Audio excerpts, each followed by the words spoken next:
नमस्कार. लक्ष्मीच्या पावलांनी या मालिकेच्या येणाऱ्या भागामध्ये जबरदस्त असा ट्विस्ट येणार आहे.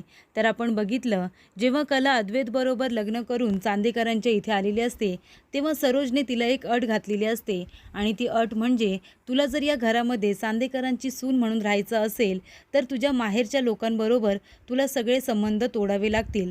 त्यांना भेटायला जायचं नाही, त्यांना फोनसुद्धा करायचा नाही आणि तुझ्या घरच्या लोकांनी इथे कधी यायचंसुद्धा नाही, अशी अट घातलेली असते. पण आता अद्वैतच्या समोर कलाचं सत्य आलेलं असतं. कलाची या सगळ्यामध्ये काहीही चूक नसते, कारण कलाने राहुलच्या विरोधामध्ये सगळे पुरावे सादर करत स्वतःला निर्दोष सिद्ध केलेले असते आणि राहुलच खरा गुन्हेगार आहे हे चांदेकरांच्या समोर आणलेलं असतं. त्यामुळे आता अद्वैतच्या मनामध्ये कलाबद्दलचा जो राग असतो तो आता बाजूला झालेला असतो आणि त्यामुळेच आता इथे अद्वैत खूप मोठं पाऊल उचलणार आहे. तर इथे सरोजच्या आता विरोधामध्ये जाऊन कलाला तो आपल्या माहेरच्या लोकांबरोबर जे संबंध तोडलेले असतात ते आता अद्वैतला अजिबातच मान्य नसतं. तो म्हणतो की आई, तू सांगितलं होतंस कलाला की तिच्या माहेरच्या लोकांबरोबर अजिबात संबंध ठेवायचे नाही, पण तुला वाटलं होतं की या सगळ्यामध्ये कलाची चुकी आहे. पण कलाने आता हे सिद्ध केले की तिची या सगळ्यामध्ये काहीच चुकी नाही आहे. मग तिला कसली शिक्षा द्यायची? जे गुन्हेगार आहेत त्यांना शिक्षा मिळायला हवी आहे. कलाला ही शिक्षा आता मिळणार नाही आणि म्हणूनच तुझी काही अट घातलेली आहेस ती आता मी मोडून टाकतो आणि कला तिच्या माहेरच्या लोकांना भेटायला जाणार, तिच्या आईवडिलांना फोनसुद्धा करणार, असं आता अद्वैत म्हणतो. आणि ते बाबासुद्धा आता अद्वैतला सपोर्ट करतात आणि म्हणतात की सरोज, अद्वैत अगदी बरोबर बोलतोय. आता तू जी अट घातली होतीस ना कलाला, ती अट आता मागे घे बरं. या सगळ्यामध्ये कलाची काहीच चुकी नाही आहे. ती तिच्या आईवडिलांना भेटायला जाईल. तेव्हा इथे आता सरोजचा नाईलाज होतो आणि ती अटसुद्धा मागे घेते आणि त्याचबरोबर अद्वैत अजून एक काम करणार असतो. ते म्हणजे असं, कला त्याला सांगते की मला माझं जगदंब भांडार हे दुकान पुन्हा सुरू करायचं आहे, कारण माझ्या घरच्या लोकांना माझी गरज आहे. आता बाबांचं वय झालं आहे आणि त्यांनासुद्धा या सगळ्याचा त्रास होतो. त्याच्यामुळे मला माझं दुकान चालू करायचं आहे. मला बाहेर जाण्याचीसुद्धा परवानगी हवी आहे. तेव्हा इथे अद्वैत आता आबांची परवानगी घेतो आणि सरोजलासुद्धा सांगतो आणि तो आता जगदंब भांडार चालू करण्याची परवानगी कलाला देतो. तेव्हा आता इथे अद्वैत कलाला ही सगळी मदत कशी करतो आणि ते सुद्धा सरोजच्या विरोधामध्ये जाऊन ते आता आपण सविस्तरपणे इथे बघणार आहोत. तर आपण बघितलं, राहुल आणि नैनाचं कारस्थान आता कलाने सगळ्यांसमोर आणलेलं असतं. पण या सगळ्यामध्ये फक्त नैनाची चुकी नसते, तर राहुलची खूप जास्त चुकी असते, कारण त्यानेच नैनाला भरीस पाडलेलं असतं आणि तिला तो लग्नाच्या दिवशी पळून घेऊन गेलेला असतो. त्यामुळे आता अद्वैतच्या समोर हे सत्य आलेलं असतं आणि तेव्हा आता आबांनी हा निर्णय घेतलेला असतो, जर राहुल मुले नैना प्रेग्नेंट असेल तर आता त्या दोघांचं आपल्याला लग्न लावून द्यावं लागेल. त्यामुळे इथे आता खूप मोठ्या जबाबदारीचं काम हे कलाने केलेलं असतं. तेव्हा आता कलाला अजून एक आपली जबाबदारी पूर्ण करायची असते. ती म्हणजे अशी, तिला आपल्या वडिलांना मदत करायची असते, कारण तिचे वडील आता कर्ज फेडण्यासाठी खूपच ताकदीचं काम करत असतात आणि त्यामुळे त्यांना चक्कर येत असते आणि त्यांची तब्येत ही बिघडत चाललेली असते आणि ते आता सगळं काही तिच्या लक्षात आलेलं असतं, कारण काजूने तिला फोनवरती सगळं काही सांगितलेलं असतं. तेव्हा कला आता टेन्शनमध्ये येते.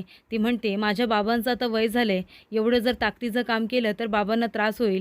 आता मला कर्ज फेडण्यासाठी सुद्धा त्यांची मदत करायला हवी आहे. तेव्हा इथे कला अद्वैतला म्हणत असते की मला तुझ्याशी थोडं महत्त्वाचं बोलायचं आहे. तुला माहिती आहे ना, माझ्या बाबांची तब्येत आता बरोबर नसते, त्यांना आता मदतीची गरज आहे. मी त्यांच्याबरोबर काम करायचे तेव्हा त्यांना पैशांची मदत व्हायची, पण आता मला माझं जगदंब भांडार हे दुकान चालू करावं लागेल. तेव्हा इथे आबांची परवानगी घेशील का? आणि सरोज मॅडमला सुद्धा ते आवडणार नाही. तेव्हा तू काही कर, पण मला परवानगी मिळवून दे. तेव्हा अद्वैत म्हणत असतो, मी तुला पैशांची मदत करू का? तेव्हा कला म्हणते, नाही, त्याची गरज नाही आहे, मला माझं दुकान चालू करायची फक्त परवानगी तू मिळवून दे. तेव्हा अद्वैत आता आबांजवळ बोलतो आणि आबांची सुद्धा परवानगी घेतो. सरोज नाही म्हणत असते. ती म्हणत असते की चांदेकरांची सून असं भांडारमध्ये आता काम करेल का? जशी ती पूर्वी राहायची तशी आता राहू शकते का? तेव्हा अद्वैत म्हणतो, ते तिचं काम आहे आणि तिने जर काम केलं तरच ती तिच्या कुटुंबाला मदत करू शकते. तेव्हा अद्वैत आता सरोजला विरोध करतो, पण तिला आता याची जाणीव करून देतो की कलाला सुद्धा तिचं काम सुरू करायला हवं आहे, कारण तिच्या फॅमिलीला तिची गरज आहे. तेव्हा आबा तिला परवानगी देतात, तू जाऊन तुझं काम सुरू करू शकतेस आणि तू तुझ्या कुटुंबाला मदतसुद्धा करू शकतेस. तेव्हा इथे कलाला एक परवानगी तर मिळालेली असते, पण त्याचबरोबर आता राहुल सतत कलाचा अपमान करत असतो, कारण तिने त्याचं कारस्थान सगळ्यांच्या समोर आणलेलं असतं. त्यामुळे वाटेल तसं राहुल आता तिला बोलत असतो. तेव्हा इथे अद्वैतला खूप जास्त राग येतो आणि तो कलाची बाजू घेऊन राहुलच्या पुन्हा कानाखाली मारण्याचा प्रयत्न करतो. पण तेवढ्यातच अद्वैत स्वतःला थांबवतो. पण तो राहुलला म्हणतो, की कलाबरोबर ह्या भाषेत बोलायचं नाही. तिच्याबरोबर नीट बोलायचं. ती माझी बायको आहे, हे विसरू नकोस. कळलं ना तुला? आणि तुझं कारस्थान आहे ना, ते कलानेच सगळ्यांच्या समोर आणून दिलंय आणि तिने सगळं सिद्धसुद्धा केलंय पुराव्यांसकट आणि तरीसुद्धा तू तिला चुकीचं म्हणतोयस. तिला स्वतःला सिद्ध करायला सांगतोयस. याच्यापुढे जर पुन्हा तिच्याजवळ या भाषेत बोललास ना, तर माझ्यापेक्षा वाईट कुणीच नसेल, असं आता इथे अद्वैत म्हणतो. त्याचे हे रूप बघून आता सरोजसुद्धा खूपच जास्त आश्चर्यचकित होते. कारण आता अद्वैतला कळलेलं असतं, की कला इनोसंट आहे. तिची काहीच चूक नाही आहे. म्हणून तो आता सतत कलाची बाजू घेऊन बोलत असतो. तेव्हा इथे आता कलाला खूप जास्त छान वाटतं.